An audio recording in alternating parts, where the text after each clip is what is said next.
नमस्कार. श्री स्वामी समर्थ. जय जय स्वामी समर्थ. स्वामी सांगतात, आज तुझ्या जीवनात नवीन बदल होणार आहेत. तुझे भोग आता लवकरच संपणार आहेत.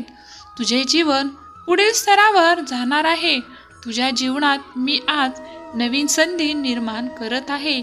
स्वामींचा हा आशीर्वाद प्राप्त करून घेण्यासाठी आत्ताच आपल्या व्हिडिओला लाईक करा आणि चॅनेलला सबस्क्राईब करायला विसरू नका. स्वामी आशीर्वाद सदैव तुमच्या सोबत राहील आणि हा संदेश शेवटपर्यंत पहा. तुमची प्रार्थना स्वामींपर्यंत नक्कीच पोहोचेल. स्वामी म्हणतात, बाळा शांत राहा. आता कुणी काय बोलायचं हे तर आपल्या हातात नाही, पण त्यांच्या बोलण्याचा कसा आणि किती परिणाम करून घ्यायचा हे आपणच ठरवायचं आहे. कारण लोक आणि जग हे आपल्याला कधी बोलेल आणि काय बोलेल याचा अंदाज कोणीच लावू शकत नाही.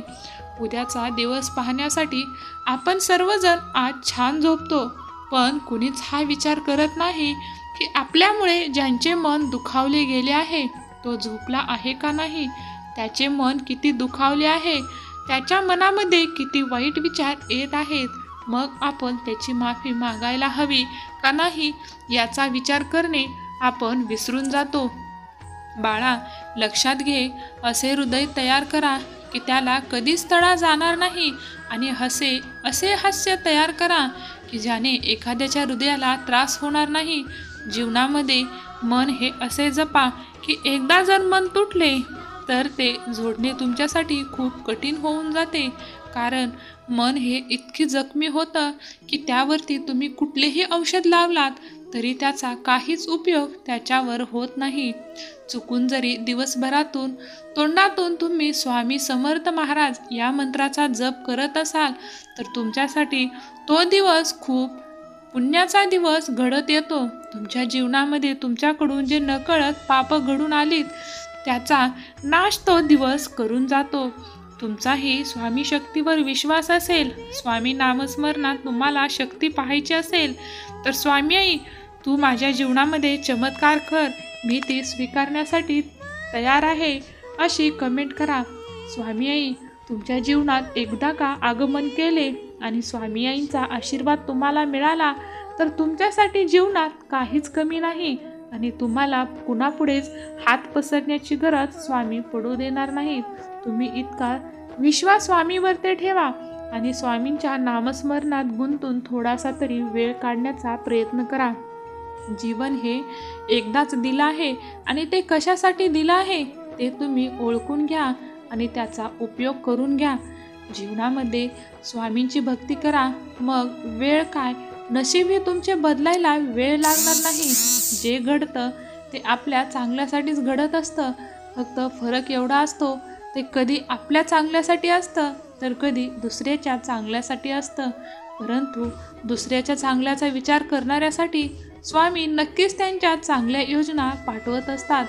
एकाने स्वामींना विचारलं की कोणत्या प्रकारचे भक्त तुम्हाला जास्त आवडतात, तेव्हा स्वामीने एक सुंदर उत्तर दिलं, जी माणसे बदला घेण्याची क्षमता असून सुद्धा दुसऱ्यांना माफ करतात, दुसऱ्याचा सुखाचा विचार करतात, ते लोक माझ्यासाठी प्रिय भक्त आहेत.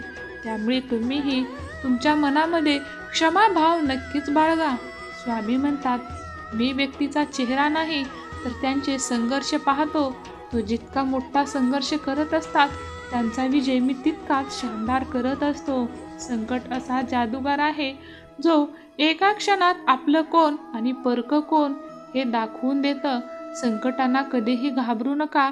एकटं राहण्याची भीती कधीही बाळगू नका. कारण जितक्यांनी इतिहास घडवला आहे त्यांना समाजाने एकटंच पाडलेलं होतं हे विसरू नका. म्हणून तुम्हालाही जीवनात काही करायचं असेल तर एकटं राहायला शिका. जो माझ्याकडे 4 पावले चालतो त्यासाठी मी स्वतः 100 पावले चालून येतो. कधीही खोट्या भ्रमात जगण्यापेक्षा वास्तवाचे चटके असलेले नेहमी चांगले. निदान पुढे जाऊन आयुष्याची राख रांगोळी होऊन कोणाचा विश्वासघात तरी होणार नाही आणि कोणाचे मन तरी दुखणार नाही याचे समाधान तुम्हाला नक्कीच मिळेल. आत जाणारा श्वासही तुमचा नसतो. मग तुमच्या वाटेला आलेले दुःख तुम्ही आपले समजून का बसता? काही झालं तरी डगमगू नका. स्वामी भक्तांना कधीच एकटं सोडत नाहीत. हेही दिवस सरतील, तुझेही सुखाचे दिवस येतील. स्वामींच्या विश्वासावर तुम्ही तुमचे जीवन जगा. स्वामी तुमच्या जीवनात कधीही अंधार येऊ देणार नाहीत. त्यांच्या प्रकाशाचा किरण एक जरी तुमच्या जीवनात पडला तर तुमच्या जीवनामध्ये उजाडच उजाड होऊन जाईल. माझ्यावर विश्वास आहे ना? मग श्रद्धेने माझे नामस्मरण करत जा आणि सर्व चिंता सोडून दे. तुझ्या चिंतेचे निवारण करण्याची जिम्मेदारी माझी आहे. म्हणून खरं बोलण्याची सवय आपल्याला परिस्थितींना सामना करण्याची ताकद देते, पण कधीकधी खोटे या कारणाने जिंकते की आपल्यामध्ये खऱ्याला खरे आणि खोट्याला खोटे ठरवण्याची ताकद नसते आणि ती आपण जिम्मेदारीही घेत नाहीत. त्यामुळे जीवनामध्ये तुम्ही जर सत्याची साथ देत असाल तर स्वामी तुम्हाला साथ देण्यासाठी सदैव तुमच्या पाठीमागे उभे असतात. परंतु तुम्ही कधीही सत्याचा मार्ग सोडू नका, कारण नियतीच्या पुढे कोणीही जाऊ शकत नाही. नियती जेव्हा तुमच्या हातातून काही हिरावून घेते तेव्हा घाबरून जाऊ नका. ती हिरावून घेते कारण त्यापेक्षाही काही जास्त मौल्यवान तुम्हाला देणार असते. स्वामी म्हणतात, विश्वास ठेवा, माझ्यावर दुसरा दरवाजा उघडल्याशिवाय मी तुमच्यासाठी पहिला दरवाजा कधीही बंद करत नाही, कारण मी तुम्हाला कधीही अडचणीत पाहू शकत नाही. जसे चिंतेप्रमाणे शरीराचे श्वसन दुसरे कुणी करू शकत नाही, तसेच चिंता नको म्हणून चिंतन करा. चिंता करण्यात वेळ घालवू नका. तोच वेळ स्वामी नामस्मरणात स्वामीचे चिंतन करण्यामध्ये घालवा. स्वामी तुमच्या जीवनामध्ये जितक्या चिंता आहेत त्या एका क्षणामध्ये मिटवून टाकतील. सावध राहा, कारण इथे तुरटी आणि साखर सारखीच दिसते, परंतु त्याचा अनुभव घेण्यासाठी तुम्हाला चव ही चाकूनच पाहावी लागते. तसेच माणसाचंही आहे. माणसेही सर्व सारखीच दिसतात, परंतु त्यांचे अवगुण आणि गुण पाहण्यासाठी तुम्हाला त्यांच्या सहवासात जाऊन त्यांचा उपयोग पाहावाच लागतो.